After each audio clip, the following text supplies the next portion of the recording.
Hey guys, তো আমি একটা ভিডিও বানাচ্ছি। আমার চ্যানেলে অনেকদিন থেকে ভালো ভিডিও আসেনি, তো আমি আগে যে ভিডিওগুলো বানাতাম সেই ভিডিওগুলো এখন বানাইনি বলে আর ভিউজ টিউজ হচ্ছে না। তো আমি ভেবেছি আগে আমি যে ভিডিওগুলো বানাতাম সেরকম ভিডিও বানাবো। তো আমার যে ভিডিওটা আমার সবথেকে বেশি ভাইরাল হয়েছে সেটা তোমার এই 56,000 মতো হয়েছে। আমি দেখে অবাক হয়ে গেছিলাম, ওই ভিডিওটা অত যেতে পারে 56,000। আমার কাছে 56,000 প্রচুর, কারণ আমার যে ভিডিওগুলো সেগুলো 1,000 বেশি হয় না, 1,000, 200, 400, 600 এরকম হয়, তার বেশি আর বেশি ভিউজ হয় না। তো আমার যখন ওই ভিডিওটা 56,000 ভিউজ হলো, তো আমি তো অনেক খুশি।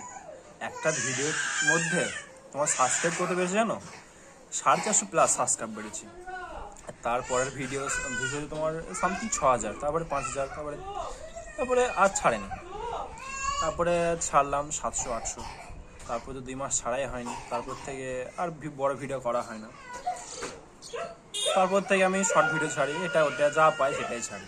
তো আমার কাছে কিছু করার নেই, না আছে ক্যামেরাম্যান, না আছে ভালো কন্টেন্ট, যে ভালো কন্টেন্ট নিয়ে কোনো কিছু বানাবো সেরকম কিছু নেই। তো আমি যা পারি তাই ছাড়ি। তবে আজকে একটা ভিডিও বানাচ্ছি এর ওপর, বন্ধু আমার একটা পার্টনার দরকার, পার্টনার ভিডিও বানানোর জন্য, যে আমার ক্যামেরাম্যান হবে, যে আমাকে ভালো কন্টেন্ট দেবে। আমি ভালো ভিডিও করতে পারি তার জন্য তো না, কিন্তু আমি অভাবে সংসার, তো না থাকলে যেরকম বুঝতে পারছো যা হয় সেরকম। তো আমার এই খালাটা কান্না করছে, আজকে বেশি কিছু বলতে পারছি না। পাশে কলঘর আছে, কলঘর ধান ভাঙা কলঘর, কিছু শোনা যাচ্ছে না। তো আজকে ভিডিওটা এই অবধি, বাই।